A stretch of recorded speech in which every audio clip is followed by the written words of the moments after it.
Hi എല്ലാവർക്കും നമസ്കാരം. നമ്മുടെ പുതിയൊരു വ്ലോഗിലേക്ക് എല്ലാവർക്കും സ്വാഗതം. ഇന്നത്തെ വീഡിയോ കഴിഞ്ഞ വീഡിയോയുടെ കണ്ടിന്യൂഷൻ ആണ്. ഇപ്പം ഞാൻ പറഞ്ഞല്ലോ ആമി സ്കൂളിൽ പോയേക്കുവാണെന്ന്. അപ്പോൾ പോയി കഴിഞ്ഞതിന് ശേഷമുള്ള റുട്ടീനാണ് കേട്ടോ. അപ്പോൾ ഇന്നാണെങ്കിൽ ഞാൻ ഓർത്തു നമ്മുടെ ഈ ഒരു റൂമിലാണ് ഞാൻ എൻ്റെ പുറത്തിടാനുള്ള ഡ്രസ്സൊക്കെ അടുക്കി വയ്ക്കുന്നത് കേട്ടോ. അപ്പം ഞാൻ ഈ ഒരു വാർഡ്രോബ് മേടിച്ചതൊക്കെ കഴിഞ്ഞ വർഷം ഇതുപോലെ വ്ളോഗൊക്കെ ചെയ്തിട്ടുണ്ടായിരുന്നു. അപ്പോൾ എനിക്കാണെങ്കിൽ ഹസ്ബൻഡ് വർക്ക് ചെയ്യുന്ന ഈ ടേബിളിൻ്റെ സൈഡിലാണ് കേട്ടോ ഇട്ടേക്കുന്നത്. അപ്പോൾ അവിടെ പോയി എപ്പോഴും തുണികൾ എടുക്കാനുള്ളൊരു ബുദ്ധിമുട്ടുണ്ട്. കുറേ ആയിട്ട് ഞാനിങ്ങനെ സ്ഥലം നോക്കിയിരിക്കുകയായിരുന്നു കേട്ടോ. എവിടെയാണ് എംപ്റ്റി സ്പേസ് വരുന്നത് അവിടെ നമുക്കിത് അറേഞ്ച് ചെയ്യാം. അപ്പോൾ നമ്മുടെ ചെറിയ റൂമിലാണെങ്കിൽ സ്പേസ് ഒട്ടുമില്ല, അതുപോലെ തന്നെ വലിയ റൂമിലാണെങ്കിലും ആ ഒരു സ്ഥലത്ത് മാത്രമേ വെക്കാനും പറ്റുന്നുള്ളൂ. പിന്നെ ഉള്ളൊരു ഓപ്ഷൻ എന്ന് പറയുന്നത് നമ്മുടെ ലിവിങ് റൂമിലാണ്. അപ്പോൾ ലിവിങ് റൂമിൽ ഒരു ഒതുക്കമുള്ളൊരു സ്ഥലത്ത് ഇത് വെക്കുകയും വേണം, എന്നാൽ ഇത് മാത്രമായിട്ട് ഇരിക്കാനും പാടില്ല. തൊട്ടടുത്ത് എന്തെങ്കിലും ഒരു ബോക്സും കൂടി ഉണ്ടെങ്കിൽ ഒരു കാണാനും ഒരു ഭംഗി കാണത്തുള്ളായിരുന്നു കേട്ടോ. അപ്പോൾ അതുകൊണ്ട് ഞാനിങ്ങനെ വെയിറ്റ് ചെയ്തിരിക്കുകയായിരുന്നു. അപ്പോഴേക്കും എനിക്ക് പെട്ടെന്ന് ഇങ്ങനെ നോക്കിയപ്പോഴേക്കും ഈ ഒരു നമ്മുടെ ഷൂറാക്ക് വെച്ചേക്കുന്നില്ലേ, അതായത് എൻട്രി വേ, അവിടെയാണെങ്കിൽ സ്പേസ് ഉണ്ടല്ലോ എന്ന് ഓർത്തു. അങ്ങനെ പിന്നെ എന്തെങ്കിലും അവിടെ കൊണ്ടുവന്ന് വെക്കാമെന്ന് കരുതി. ഇതാണെങ്കിൽ ഞാൻ ശരവണയിൽ നിന്ന് മേടിച്ചിട്ടുള്ളതാണ് കേട്ടോ. ഈ ഒരു ഓർഗനൈസർ 2000 രൂപ എന്തോ ആണ് ആയത് അന്ന് മേടിച്ചപ്പോൾ. 2000 ആയിട്ടില്ല, 1500 ആണെന്ന് തോന്നുന്നു. മൈക്കായിലുള്ളതാണ് കേട്ടോ. അപ്പോൾ ഒരുപാട് വെള്ളമൊന്നും തട്ടാനായിട്ട് പാടില്ല, തണുപ്പൊന്നും അടിക്കാനായിട്ട് പാടില്ല, എന്നാലും പെട്ടെന്ന് ചീത്തയായി പോകും. ഞാനിപ്പോൾ ഇത് എടുത്തിട്ട് 1 വർഷത്തിന് പുറത്തായിട്ടുണ്ട്, എന്നിട്ടും ഇതുവരെയും വേറെ പ്രശ്നങ്ങളൊന്നും വന്നിട്ടില്ല കേട്ടോ. അപ്പം അങ്ങനെ ഞാൻ എന്തായാലും ഈ ഫ്രണ്ടിൽ ഇവിടെ കൊണ്ടുവന്നത് വെച്ചിട്ടുണ്ട്. അപ്പം ഞാൻ എൻ്റെ പുറത്തിടുന്ന ഡ്രസ്സുകൾ മാത്രമാണ് ഇതിൽ അടുക്കി വെക്കാറുള്ളൂ. ഞാനാണെങ്കിൽ ആവശ്യമില്ലാതെ ഡ്രസ്സൊന്നും മേടിച്ച് കൂട്ടാറില്ല. അപ്പോൾ എൻ്റെ ഈ ഒരു ഷെൽഫിൽ നിൽക്കുന്ന അത്രയും ഡ്രസ്സാണ് എനിക്ക് പുറത്തിടാനുള്ള ഡ്രസ്സെന്ന് പറയുന്നത്. ഇതിന് അപ്പുറത്തേക്ക് ഡ്രസ്സ് ഓവറായിട്ട് ഞാൻ പർച്ചേസ് ചെയ്താലും ഇതിലുള്ള പഴയ ഡ്രസ്സുകൾ ഞാനെടുത്ത് വീട്ടിലിടാണ് ചെയ്യുന്നത് കേട്ടോ. അല്ലാതെ ഞാൻ വീട്ടിലിടാനായിട്ട് സെപ്പറേറ്റ് ഡ്രസ്സുകൾ അങ്ങനെ പൊതുവേ മേടിക്കാറില്ല. അപ്പം ഞാനിപ്പോൾ ഇട്ടേക്കുന്ന ഈ ഒരു ബ്ലൂ കളർ ടോപ്പ് പോലും പുറത്തിട്ടുകൊണ്ട് ഇരുന്നതാണ് കേട്ടോ. അപ്പോൾ കുറേ നാൾ നമ്മൾ യൂസ് ചെയ്യുമ്പോൾ നമുക്ക് തന്നെ അറിയാമല്ലോ അതിൻ്റെ ക്വാളിറ്റി ചെറിയ വ്യത്യാസം വരുമെന്ന്. അപ്പോൾ ആ ഒരു ടൈം ആകുമ്പോൾ ഞാനതിനെ പതിയെ എടുത്ത് വീട്ടിലേക്ക് ഇടാനായിട്ട് എടുക്കുകയാണ് ചെയ്യുന്നത്. അപ്പോൾ അങ്ങനെ ഇന്ന് കുറച്ച് തുണികളൊക്കെ എനിക്ക് നോക്കിയെടുക്കണം. ഏതെങ്കിലുമൊക്കെ പാകമല്ലാത്തതുണ്ടോ എന്നൊക്കെ നോക്കണം.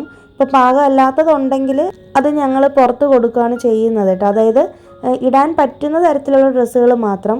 തീരെ കൊള്ളത്തില്ലെങ്കിൽ അങ്ങനെ പുറത്താർക്കും ഇടാനൊന്നും കൊടുക്കാറില്ല. ഇവിടെയാണെങ്കിൽ ഞാൻ നിങ്ങളോട് പറഞ്ഞിട്ടില്ലേ, മാസം തോറും ഇങ്ങനെ ഓർഫനേജിൽ നിന്ന് ആൾക്കാർ വരും ഡ്രസ്സ് എടുക്കാനായിട്ട്. അപ്പോൾ ഞങ്ങളിതെടുത്ത് തേച്ച് മടക്കി എടുത്ത് വെച്ചേക്കുവാണെങ്കിൽ അവർ കൊണ്ടുപോയിക്കോളും. അപ്പം ഞാൻ അതിന് വേണ്ടിയിട്ടും കൂടിയാണ് ഇന്ന് ഈ ഒരു ഓർഗനൈസേഷൻ ചെയ്യാമെന്ന് കരുതിയത്. വർഷത്തിലൊരിക്കലോ അല്ലെങ്കിൽ 6 മാസം കൂടുമ്പോഴൊക്കെ നമ്മളിങ്ങനെ നമ്മുടെ വീട്ടിലുള്ള ഡ്രസ്സുകളൊക്കെ ഒന്ന് നോക്കണം കേട്ടോ. അതായത് നമുക്കിപ്പോൾ എന്തായാലും നമ്മൾ ഓരോ വർഷം കൂടുന്തോറും ഇപ്പോൾ നമ്മുടെ ആണെങ്കിലും മക്കളൊക്കെ ആണെങ്കിൽ പെട്ടെന്ന് വളർന്ന് വലുതായിക്കൊണ്ടിരിക്കുമല്ലേ. അപ്പം അവരുടെ ഡ്രസ്സൊക്കെ ഇതുപോലെ പാകമല്ല എന്നുണ്ടെങ്കിൽ ഒന്നുകിൽ ആർക്കെങ്കിലും കൊടുക്കുക. ഇപ്പോൾ അങ്ങനെ ബന്ധുക്കാരും അങ്ങനെയൊന്നും ആരും മേടിക്കത്തില്ലല്ലോ നമ്മുടെ ഡ്രസ്സൊന്നും. അല്ലെങ്കിൽ ഇതുപോലെ ഓർഫനേജിലൊക്കെ നമുക്ക് കൊടുക്കാം. തീരെ കൊള്ളത്തില്ലെങ്കിൽ കൊണ്ടുപോയി കളയാനെങ്കിലും ശ്രമിക്കുക കേട്ടോ. വീടിനുള്ളിൽ അങ്ങനെ അനാവശ്യമായിട്ട് ഒരുപാട് ഡ്രസ്സുകൾ മേടിച്ച് കൂട്ടുന്നത് അത്ര നല്ലതല്ല എന്ന് പറയും. അപ്പോൾ എനിക്ക് പൊതുവേ അങ്ങനെ എന്ത് സാധനമാണെങ്കിലും, ഇപ്പോൾ അതായത് ഡ്രസ്സാണെങ്കിലും അതുപോലെ വീട്ടിലെ പാത്രങ്ങളാണെങ്കിലും എന്ത് സാധനമാണെങ്കിലും ഞാനൊരു മിനിമലായിട്ട് മാത്രമാണ് ഉപയോഗിക്കുന്നത്. അപ്പോൾ നമ്മുടെ അറ്റോമിക് ഹാബിറ്റ്സ് എന്ന് പറയുന്ന ഒരു ബുക്ക് ഉണ്ടല്ലോ, അപ്പോൾ അതിനകത്ത് ഈ മിനിമലിസത്തിനെ കുറിച്ചും ഇതുപോലെ ഡീക്ലട്ടറിങ്ങിനെ കുറിച്ചൊക്കെ പറയുന്നുണ്ട്. അപ്പോൾ ഞാനാണെങ്കിൽ പണ്ട് തൊട്ടേ ഫോളോ ചെയ്യുന്ന കാര്യമാണിത്. എനിക്കാണെങ്കിൽ ഈ ഒരുപാട് ഡ്രസ്സൊക്കെ കൂടുന്നത് കാണുമ്പോൾ തന്നെ വല്ലാത്തൊരു മാനസികാവസ്ഥയാണ്. ചിലർക്ക് അങ്ങനെ തോന്നാറുണ്ടെന്ന് പറയും. അപ്പോൾ ഞാൻ എൻ്റെ കല്യാണം കഴിഞ്ഞ് വന്നതിന് ശേഷം വർഷങ്ങളായിട്ട് ഞാൻ ഫോളോ ചെയ്യുന്ന കാര്യമാണ്. പിന്നെ ഞങ്ങൾക്ക് കിട്ടിയിട്ടുള്ള ഈ ഒരു ബീറോ ഉണ്ടല്ലോ, അതായത് ആ ഒരു അലമാരയില്ലേ, അതിലും കുറച്ച് തുണികൾ വെച്ചിട്ടുണ്ട്. അതിനകത്ത് ഹസ്ബൻഡിൻ്റെ ഷർട്ട്സാണ് കൂടുതൽ, അതുപോലെ തന്നെ ആമിയുടെ ഡ്രസ്സുകളാണ് കേട്ടോ. എൻ്റെ സാരികൾ മാത്രമാണ് അവിടെ വെച്ചിട്ടുള്ളൂ. എനിക്ക് തോന്നിയൊരു കാര്യം എന്ന് പറയുന്നത്, നമ്മൾ ഒരുപാട് ഡ്രസ്സ് നമുക്കുണ്ടെങ്കിൽ നമുക്ക് എവിടെയെങ്കിലും പോകുന്ന സമയത്ത് ഏതിടണമെന്ന് നല്ല കൺഫ്യൂഷൻ വരും അല്ലേ. അതുപോലെ തന്നെ അങ്ങനെ വരുമ്പോഴത്തേക്കും നമുക്ക് ഒരുപാട് ടൈം വേസ്റ്റ് ആവും. നമുക്കൊരു ഡ്രസ്സ് സെലക്ട് ചെയ്യാൻ വേണ്ടി തന്നെ ഒരുപാട് സമയം നമുക്ക് എടുക്കാറുണ്ട്. അപ്പോൾ നമ്മുടെ സമയം കൂടിയാണ് പോയിക്കൊണ്ടിരിക്കുന്നത്. എപ്പോഴും മിനിമലായിട്ടുള്ള പ്രോഡക്ട്സുകൾ വീട്ടിൽ യൂസ് ചെയ്യാനായിട്ട് നമ്മൾ ശീലിക്കുക. അപ്പോൾ ഏത് സാധനമാണെങ്കിലും കേട്ടോ. അപ്പോൾ ഇത് തന്നെ ആവണമെന്നില്ല, ഡ്രസ്സിൻ്റെ കാര്യം തന്നെയല്ല പറയുന്നത്, ഏതാണെങ്കിലും. അപ്പം നമുക്ക് അതിനനുസരിച്ച് ടൈമും നമുക്ക് ലാഭിക്കാനായിട്ട് പറ്റും. നമ്മുടെ ജീവിതത്തിൽ ഏറ്റവും വിലപ്പെട്ടതെന്ന് പറയുന്നത് സമയമാണല്ലേ. അപ്പോൾ സമയം പ്രൈസ്ലെസ് ആണെന്ന് പറയും. അപ്പോൾ ഓരോ സെക്കൻഡും നമ്മൾ പാഴാക്കുന്നത് പല രീതിയിലായിരിക്കും അല്ലേ. സോഷ്യൽ മീഡിയ കണ്ടും മറ്റുള്ളവരോട് ഗോസിപ്പുകൾ പറഞ്ഞും അല്ലെങ്കിൽ ആവശ്യമില്ലാതെ മറ്റുള്ളവരുടെ കാര്യങ്ങളിൽ ഇടപെട്ടും ചിലപ്പോൾ നമ്മൾ നല്ലതിന് വേണ്ടിയിട്ട് മറ്റുള്ളവർക്ക് പല കാര്യങ്ങളും പറഞ്ഞു കൊടുത്തിട്ട് ലാസ്റ്റ് നമുക്ക് പണി കിട്ടുകയൊക്കെ ചെയ്യുന്ന അവസ്ഥകളായിരിക്കും. അപ്പോഴാണ് നമ്മൾ തിരിച്ചറിയുന്നതല്ലേ നമ്മുടെ എന്തുമാത്രം വിലപ്പെട്ട സമയമാണ് കളഞ്ഞതെന്ന്. ഇപ്പം ഞാനാണെങ്കിലും കുറേ അനുഭവത്തിലൂടെ കാര്യങ്ങൾ പഠിച്ചത് കൊണ്ട് ഇപ്പോൾ എനിക്ക് കിട്ടുന്ന ഓരോ സെക്കൻഡും ഞാൻ അങ്ങനെ പാഴാക്കി കളയാറില്ല. പിന്നെ എന്തെങ്കിലും വയ്യായ്ക ഉണ്ടെങ്കിൽ മാത്രമാണ് ഞാൻ റെസ്റ്റ് എടുക്കുള്ളൂ കേട്ടോ. ഇല്ലാന്നുണ്ടെങ്കിൽ മാക്സിമം പ്രൊഡക്റ്റീവായിട്ട് ഇരിക്കാൻ തന്നെയാണ് ശ്രമിക്കുന്നത്. പിന്നെ ഈ പറഞ്ഞ പോലെ മനുഷ്യൻ്റെ കാര്യമല്ലേ, നമുക്ക് എപ്പോഴും അങ്ങനെ പ്രൊഡക്റ്റീവായിട്ട് ഇരിക്കാൻ പറ്റത്തില്ലല്ലോ. നമുക്ക് എപ്പോഴും നമുക്കൊരു മോട്ടിവേഷൻ കിട്ടിയെന്ന് വരത്തില്ല. അത് ചിലപ്പോൾ ഇതുപോലെ ആരുടെയെങ്കിലും യൂട്യൂബ് വഴിയുള്ള വീഡിയോസ് കാണുമ്പോഴോ അല്ലെങ്കിൽ നമുക്ക് ചുറ്റുമുള്ള ആൾക്കാർ ആക്റ്റീവായിട്ട് ഇരിക്കുന്ന കാണുമ്പോഴോ ഒക്കെ ആയിരിക്കും അല്ലേ. അപ്പം എന്നെ കൂടുതൽ ആക്റ്റീവ് ആക്കുന്നത് എന്താണെന്ന് വെച്ചിട്ടുണ്ടെങ്കിൽ, ഞാൻ പറഞ്ഞിട്ടുള്ളത് തൊട്ടടുത്ത വീട്ടിലെ ആൻറ്റി ഇതുപോലെ രാവിലെ എഴുന്നേറ്റ് എല്ലാ ജോലികളും ചെയ്യുന്ന കാണാം. അതുപോലെ തന്നെ ആൻറ്റി വീട് വൃത്തിയായി സൂക്ഷിക്കുന്നതും പലതും ഞാനിങ്ങനെ കാണാറുണ്ട് കേട്ടോ. അപ്പോൾ അത് കാണുമ്പോഴേക്കും എനിക്ക് തന്നെ ഉള്ളിൽ തോന്നാറുണ്ട്, അയ്യോ ഞാനൊക്കെ ഇത്രയും ചെറിയ ഏജ് ആയിരുന്നിട്ടും എന്തുകൊണ്ട് എനിക്ക് പറ്റുന്നില്ല എന്ന് വിചാരിച്ചിട്ടാണ് സ്വയം ഞാൻ എൻ്റെ വീട്ടിലെ പണികൾ എടുത്ത് ചെയ്യാനായിട്ട് തുടങ്ങിയത്. പിന്നെ ഹോം മേക്കിംഗ് എന്ന് പറയുന്നത് അത്ര എളുപ്പമുള്ള കാര്യമല്ല. കാരണം നമ്മൾ ക്ലീനിങ്ങിനൊക്കെ ഇറങ്ങിക്കഴിഞ്ഞിട്ടുണ്ടെങ്കിൽ കുറേ സമയം നമുക്ക് അതിന് വേണ്ടിയിട്ട് പോവും. എപ്പോഴും നമ്മൾ ക്ലീൻ ചെയ്യുമ്പോഴും ഓർഗനൈസ് ചെയ്യുമ്പോഴൊക്കെ ഒരു സൈഡിൽ നിന്ന് മാത്രം ചെയ്യുക കേട്ടോ. ഒരുപാട് വലിച്ചു വാരി കിടന്ന് ചെയ്യണ്ട. കുറേശ്ശെ ചെയ്താൽ നമുക്ക് പണി തീരുന്നതും അറിയത്തില്ല. അപ്പം ഞാൻ അങ്ങനെയാണ് ചെയ്യുന്നത്. എനിക്ക് കിട്ടുന്ന ഓരോ നിമിഷവും ഞാൻ മാക്സിമം പ്രൊഡക്റ്റീവായിട്ട് ഇരിക്കുവാൻ തന്നെയാണ് നോക്കുന്നത് കേട്ടോ. പക്ഷേ ചില സമയത്ത് ഈ പറഞ്ഞ പോലെ മടിയൊക്കെ വരുന്ന സമയത്ത് ആകെ ഒരു വിഷമമായിരിക്കും. അതുപോലെ തന്നെ ചില സമയത്ത് പീരിയഡ്സ് ടൈമിലൊക്കെ ആണെങ്കിൽ മൂഡ് സ്വിങ്സും കാര്യങ്ങളൊക്കെ വരുമ്പോൾ നമുക്ക് അങ്ങനെ അത്രത്തോളം പഴയ മാതിരി ജോലിയൊന്നും ചെയ്യാൻ പറ്റത്തില്ല അല്ലേ. അപ്പോൾ ഞാൻ ആ സമയത്തൊക്കെ എനിക്ക് ഇഷ്ടമുള്ള മറ്റു പണികൾ ചെയ്യും. ചിലപ്പോൾ കുക്കിംഗ് ആയിരിക്കും, ചിലപ്പോൾ റീഡിങ് ആയിരിക്കും. അപ്പോൾ എപ്പോഴും നമ്മൾ ഒരു ഹോം മേക്കർ ആയിരിക്കുമ്പോൾ നമ്മളെപ്പോഴും എന്തെങ്കിലും ഒരു കാര്യത്തിൽ നമ്മൾ ഇൻവോൾവ് ആയിരിക്കുക കേട്ടോ. അതായത് നമ്മൾ ചുമ്മാ വെറുതെ ഇരിക്കരുത്. വെറുതെ ഇരിക്കുന്ന സമയത്താണ് പലതരത്തിലുള്ള ടെൻഷനും ചിന്തകളും ഒക്കെ വരുന്നതും പിന്നെ നമുക്ക് നമ്മളെ തന്നെ കൊള്ളത്തില്ല അങ്ങനെയൊക്കെ തോന്നലുകളും വല്ലാത്തൊരു ഡീമോട്ടിവേഷനും നെഗറ്റിവിറ്റിയൊക്കെ നമുക്ക് തോന്നും. അപ്പോൾ നമ്മളെ കൊണ്ട് പറ്റുന്ന എന്തെങ്കിലുമൊക്കെ കാര്യങ്ങൾ ചെറുതാണെങ്കിൽ പോലും നമ്മളതിൽ എൻഗേജ്ഡ് ആയിട്ടിരിക്കുക. ഇപ്പോൾ ഹോം മേക്കിംഗ് എന്ന് പറയുമ്പോൾ തന്നെ ഏറ്റവും മെയിനായിട്ട് എല്ലാവർക്കും തോന്നുന്നത് വീട്ടിൽ ഭർത്താവിനെയും മക്കളെയൊക്കെ നോക്കി അവർക്കൊക്കെ കുക്കിംഗ് ഒക്കെ ചെയ്ത് ഭക്ഷണം ഉണ്ടാക്കി കൊടുത്തുകൊണ്ടിരിക്കുന്നതാണ് ഒരു ഹോം മേക്കറുടെ ജോലി എന്ന് പൊതുവിലൊരു ധാരണയുണ്ട്. പക്ഷേ ഒരിക്കലും അല്ല. നമുക്ക് നമ്മുടേതായ കാര്യങ്ങളിൽ ഇഷ്ടംപോലെ സമയം കിട്ടുന്നത് ഒരു ഹോം മേക്കറിനാണ്. എനിക്ക് തോന്നുന്നത് ഒരു വർക്കിംഗ് വുമണിന് പോലും അത്രത്തോളം സമയം കിട്ടത്തില്ല. അപ്പോൾ നമ്മുടെ സെൽഫ് കെയർ ആണെങ്കിലും എന്ത് കാര്യമാണെങ്കിലും നമുക്ക് ചെയ്യാനായിട്ട് പറ്റും കേട്ടോ. നമുക്ക് ഒന്നിനും പറ്റുന്നില്ല, അല്ലെങ്കിൽ മടിയാണ്, അല്ലെങ്കിൽ ഒന്നിനും സമയം തികയുന്നില്ല എന്നൊക്കെ പറയുന്ന ആൾക്കാർ നമുക്കെപ്പോഴും ഒരു പ്ലാനിങ് ഉണ്ടായിരിക്കണം. നമ്മൾ ഓരോ കാര്യവും ചെയ്യുമ്പോൾ നമുക്ക് ഓരോ സമയവും നമ്മൾ ഉപയോഗപ്പെടുത്തുന്ന രീതിയിൽ തന്നെ ആയിരിക്കണം ചെയ്യേണ്ടത് കേട്ടോ. നമുക്ക് ഇൻട്രസ്റ്റിംഗ് ആയിട്ടുള്ളൊരു മേഖല ഏതാണെന്ന് നമ്മൾ തന്നെ സ്വയം കണ്ടുപിടിക്കുക. ചിലപ്പോൾ സ്റ്റിച്ചിങ് ആയിരിക്കാം, ചിലപ്പോൾ കുക്കിംഗ് ആയിരിക്കാം, ചിലർക്കാണെങ്കിൽ ഗാർഡനിങ് ആയിരിക്കാം, ചിലപ്പോൾ ഇതെല്ലാം ഇഷ്ടമുള്ളവർ കാണും.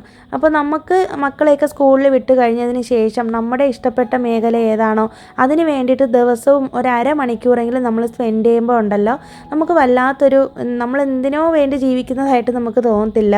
നമുക്ക് എന്തെങ്കിലുമൊക്കെ ജീവിതത്തിൽ ഒരു അർത്ഥമുണ്ട്, നമ്മൾ ജീവിക്കുന്നതിലും എന്തൊക്കെയോ കാര്യങ്ങളുണ്ടെന്ന് നമുക്ക് സ്വയം ഒരു കോൺഫിഡൻസ് വരും. അതുപോലെ തന്നെ നമുക്ക് ഈ മെയിനായിട്ട് നമ്മളെപ്പോലെ വീട്ടമ്മമാർ, എൻ്റെ കാര്യമാണ് ഞാൻ പറയുന്നത്, ഒരുപാട് ടൈം സ്പെൻഡ് ചെയ്യുന്നത് ഒന്നുകിൽ ഫ്രണ്ട്സിനെ വിളിക്കുകയോ അല്ലെങ്കിൽ മറ്റ് ബന്ധുക്കളെ വിളിക്കുകയോ എന്തെങ്കിലുമൊക്കെ ഗോസിപ്പുകൾ കേൾക്കുകയോ ഒക്കെ ചെയ്തത് കൊണ്ടായിരിക്കും അല്ലേ. അപ്പോൾ അങ്ങനെ നമ്മൾ മറ്റുള്ളവർക്ക് വേണ്ടിയിട്ട് ടൈം സ്പെൻഡ് ചെയ്യുമ്പോൾ നമ്മുടേതായ പ്രൊഡക്ടിവിറ്റി തന്നെയാണ് അവിടെ ഇല്ലാതാവുന്നത്. അപ്പോൾ മറ്റുള്ളവരോട് കമ്മ്യൂണിക്കേറ്റ് ചെയ്യേണ്ടെന്നല്ല, കുറച്ച് കാര്യങ്ങൾ സംസാരിച്ചിട്ട് പെട്ടെന്ന് തന്നെ ഫോൺ വെച്ചിട്ട് നമ്മുടെ വീട്ടിലെ കാര്യങ്ങൾ നമ്മൾ ചെയ്തു തീർക്കുക. നമ്മുടെ വീട്ടിലെ കാര്യങ്ങൾ ചെയ്തു തീർക്കാനായിട്ട് നമ്മൾ മാത്രമേ ഉണ്ടാവുള്ളൂ. പിന്നെ നമ്മുടെ ഹസ്ബൻഡ്, നമ്മുടെ മക്കൾ, അവരോടൊക്കെ ടൈം സ്പെൻഡ് ചെയ്യാനായിട്ട് അതിനും നമ്മൾ ടൈം കണ്ടെത്തുക കേട്ടോ. അല്ലാതെ മറ്റുള്ളവർക്ക് വേണ്ടിയിട്ടൊക്കെ ജീവിച്ച് മറ്റുള്ളവരുടെ വാക്കും കേട്ട് നടന്നിട്ടൊന്നും ഒരു കാര്യമില്ല. അവസാനം നമ്മളൊന്നും അല്ലാതെ നമ്മൾ ഒരിടത്തും എത്താതെ ആയിപ്പോവും. ഇതൊക്കെ നമ്മുടെ ഒരു മനസ്സമാധാനത്തിനും സെൽഫ് കെയറിനും നമ്മുടെ സെൽഫ് റെസ്പെക്റ്റിനും കൂടി വേണ്ടിയിട്ടാണ് പറയുന്നത്. ഞാൻ എൻ്റെ അനുഭവത്തിൽ നിന്ന് പഠിച്ച കാര്യങ്ങളാണ് കേട്ടോ നിങ്ങളായിട്ട് ഷെയർ ചെയ്തത്. അങ്ങനെ എൻ്റെ വാർഡ്രോബ് ഓർഗനൈസേഷൻ എല്ലാം കഴിഞ്ഞിട്ടുണ്ട്. അങ്ങനെ ടെറസിൻ്റെ മേലെ വന്ന് തുണികൾ വിരിക്കുകയാണ്. അപ്പോൾ ആമി എന്നോടൊപ്പം കൂടിയിട്ടുണ്ട്. എനിക്ക് ക്ലിപ്പൊക്കെ എടുത്തിട്ട് തരാനും ഒക്കെ ഹെൽപ്പ് ചെയ്യുന്നുണ്ട് കേട്ടോ. അപ്പോൾ അവളവിടെ കളിച്ചുകൊണ്ട് നിൽക്കുകയാണ്. ഞങ്ങളുടെ വീടിൻ്റെ പുറകിൽ കണ്ടോ പുതിയൊരു ബിൽഡിങ് വരുന്നത്? അതിവിടെ തൊട്ടടുത്ത് വരുന്നൊരു അപ്പാർട്ട്മെൻറ്റാണ് കേട്ടോ. ഞങ്ങൾ നാട്ടിൽ പോയ ആ ടൈമിലൊക്കെയാണിത് ഫുള്ളായിട്ട് ഇത്രയും കെട്ടി കംപ്ലീറ്റ് ആയത്. അപ്പോൾ അവിടെയും വർക്ക് നടക്കുവാണ്. പിന്നെ നമുക്ക് റോഡ് സൈഡിലുള്ള വ്യൂ ഒന്നും കിട്ടത്തില്ല. അപ്പോൾ അത് ഞാൻ എപ്പോഴെങ്കിലും വീഡിയോ എടുക്കുന്ന സമയത്ത് നിങ്ങൾക്ക് കാണിച്ചു തരാമെന്ന് കരുതിയായിരുന്നു. അപ്പോൾ ഇതിനിടയിൽ തന്നെ തുണിയൊക്കെ വിരിച്ച് കഴിഞ്ഞപ്പോഴേക്കും ഭയങ്കരമായിട്ട് മഴക്കാറും ഒക്കെ വന്നിട്ടുണ്ട്. അപ്പോൾ ഇപ്പോൾ ഈ റീസെൻ്റായിട്ട് ചെന്നൈയിൽ 2-3 ആഴ്ച കൊണ്ട് ഡെയിലി ഈവനിങ്ങിന് ശേഷം മഴ പെയ്യുന്നുണ്ട്. അപ്പോൾ നമ്മുടെ ചെടികളും അത്യാവശ്യം ചിലതൊക്കെ നന്നായിട്ട് തന്നെ വളരാനായിട്ട് തുടങ്ങുന്നുണ്ട്. എന്നാലും കുറേയൊക്കെ നാട്ടിൽ നിന്ന് കൊണ്ടുവന്നതൊക്കെ ഉണങ്ങിപ്പോയി. ഈ ചെടിയാണെങ്കിൽ വലിയ കുഴപ്പമില്ലാതിരിക്കുകയാണ് കേട്ടോ.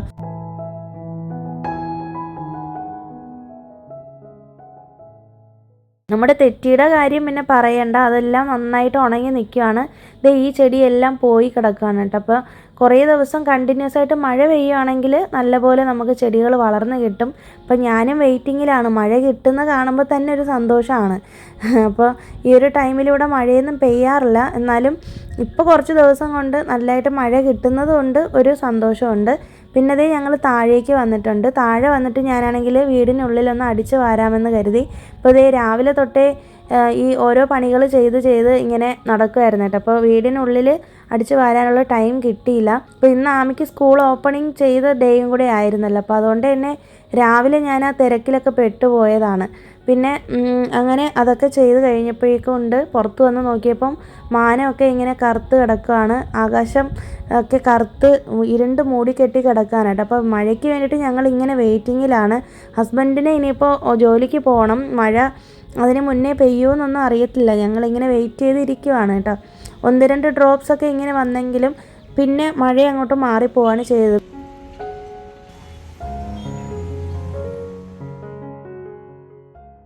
ഞാൻ വന്നിട്ട് ഇതിനിടയിൽ തന്നെ ഞാൻ പറഞ്ഞല്ലോ രാവിലെ ഹസ്ബൻഡ് ഇതുപോലെ നമുക്ക് വെജിറ്റബിൾസ് മേടിച്ചുകൊണ്ട് വന്നു. അപ്പോൾ ഞാൻ എപ്പോഴും 2 ആഴ്ചയിലത്തേക്ക് അല്ലെങ്കിൽ ഒരാഴ്ചയിലത്തേക്കുള്ള വെജിറ്റബിൾസാണ് കേട്ടോ എടുക്കാറുള്ളത്. അതുപോലെ തന്നെ വെജിറ്റബിൾസ് എടുക്കുമ്പോൾ എപ്പോഴും ആമിക്കും കൂടി കഴിക്കാൻ പറ്റുന്ന തരത്തിലുള്ള വെജിറ്റബിൾസേ എടുക്കാറുള്ളൂ. ഞങ്ങളങ്ങനെ കഴിക്കാത്ത വെജിറ്റബിൾസ് അധികം എടുക്കാറില്ല. ഇപ്പോൾ ഒരുവിധപ്പെട്ട എല്ലാ വെജിറ്റബിൾസും അവൾ കഴിക്കുമെങ്കിലും അവൾക്ക് ഏറ്റവും ഫേവറേറ്റ് ആയിട്ടുള്ളതാണ് എടുക്കാറുള്ളത് കേട്ടോ. കാരണം വെറുതെ മേടിച്ച് കൂട്ടിയിട്ട് പൈസ വേസ്റ്റ് ആക്കണ്ടല്ലോ എന്ന് കരുതും. പിന്നെ ഇതൊക്കെ അറേഞ്ച് ചെയ്ത് വെക്കാനും ഒക്കെ ആമിയുടെയാണ് ഞാൻ പറയുന്നത്. അവളിങ്ങനെ ഓരോന്നായിട്ട് തരം തിരിച്ച് തരുമ്പോൾ ഞാൻ എടുത്തുകൊണ്ട് പോയി ഫ്രിഡ്ജിൽ വെക്കുകയാണ് ചെയ്യുന്നത്.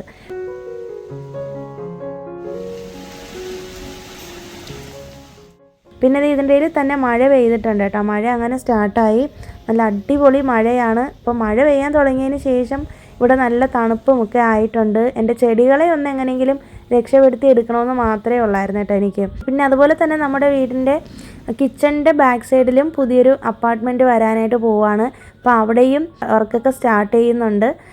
അപ്പോൾ ഇനിയിപ്പോൾ ചിലപ്പോൾ എനിക്ക് വോയിസൊക്കെ കൊടുക്കുന്ന സമയത്ത് കുറച്ച് ബുദ്ധിമുട്ടായിരിക്കും എന്ന് തോന്നുന്നു കേട്ടോ. ഈ വർക്ക് നടക്കുന്ന സമയത്തൊന്നും ചെയ്യാൻ പറ്റില്ല വോയിസ് ഓവർ. അപ്പോൾ നൈറ്റൊക്കെ ആയിരിക്കും ഇനി വോയിസ് കൊടുക്കേണ്ടത്. അപ്പോൾ ഞാനിങ്ങനെ നോക്കിയിരിക്കുവാണ് എപ്പോഴാണ് അവിടെ പണി തുടങ്ങുന്നതെന്ന്.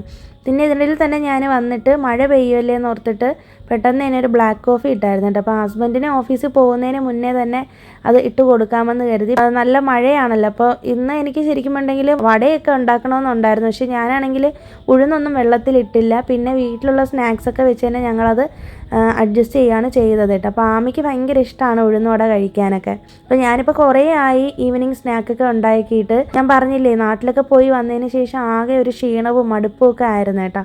അപ്പോൾ അതുകൊണ്ട് തന്നെ കുറേ നാളായി എന്തെങ്കിലുമൊക്കെ പലഹാരങ്ങൾ ഉണ്ടാക്കിയിട്ട് ഇനി വേണം അതൊക്കെ പതിയെ തുടങ്ങാനായിട്ട്.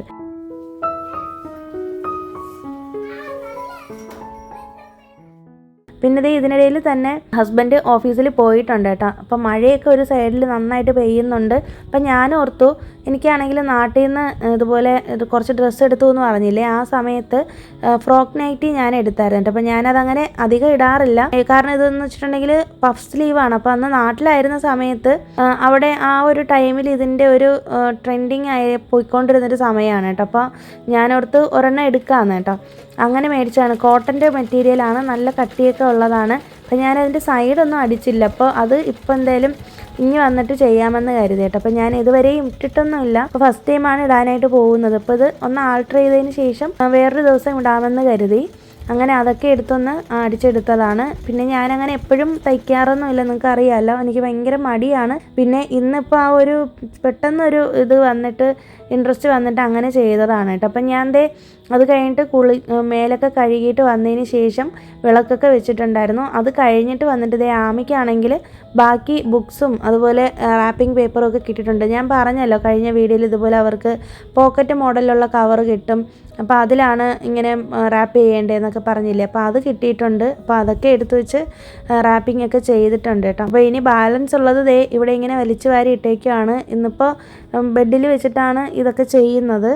നമ്മുടെ ഹാളിൽ വെച്ച് ചെയ്യാത്തത് മഴ കാരണം അവിടെ അത്യാവശ്യം നന്നായിട്ട് തണുപ്പ് ഇറങ്ങിയിട്ടുണ്ട് കേട്ടോ. അപ്പോൾ തറയിലിരുന്ന് മഴയത്ത് തണുപ്പടിക്കണ്ടെന്ന് വിചാരിച്ചിട്ടാണ് ബെഡിൽ വന്നിരുന്ന് ഞാനും ആമിയും കൂടെ റാപ്പിംഗ് ഒക്കെ ചെയ്യുന്നത് കേട്ടോ. അപ്പോൾ ഇനി ആമിക്കാണെങ്കിൽ ഇപ്പോൾ ക്ലാസ് ഒന്നും തുടങ്ങിയിട്ടില്ല. ഇനി 2-3 ദിവസം കഴിയുമ്പോഴായിരിക്കുള്ളൂ ക്ലാസ് സ്റ്റാർട്ട് ചെയ്യുള്ളൂ. അപ്പോൾ അതുവരേക്കും ഫ്രീ ആണ്. 3 ദിവസത്തേക്ക് അവർക്ക് വലുതായിട്ടൊന്നും പഠിപ്പിക്കുന്നൊന്നുമില്ല. അപ്പോൾ അതിനിടയിൽ തന്നെ റാപ്പിംഗ് എല്ലാം ചെയ്ത് എല്ലാം കംപ്ലീറ്റ് ചെയ്തിട്ട് വേണം സ്കൂളിൽ എത്തിക്കാനായിട്ട്. അപ്പോൾ അതൊക്കെ അവർ ഇൻഫോം ചെയ്തിട്ടുണ്ട് കേട്ടോ. അപ്പോൾ ഇത്രയൊക്കെ ഉള്ളൂ ഇന്നത്തെ വീഡിയോയിലെ വിശേഷങ്ങൾ. പുതിയൊരു വീഡിയോ ആയിട്ട് നമുക്കിനി വീണ്ടും കാണാം. അതുവരേക്കും എല്ലാവർക്കും ബൈ. Thanks for watching.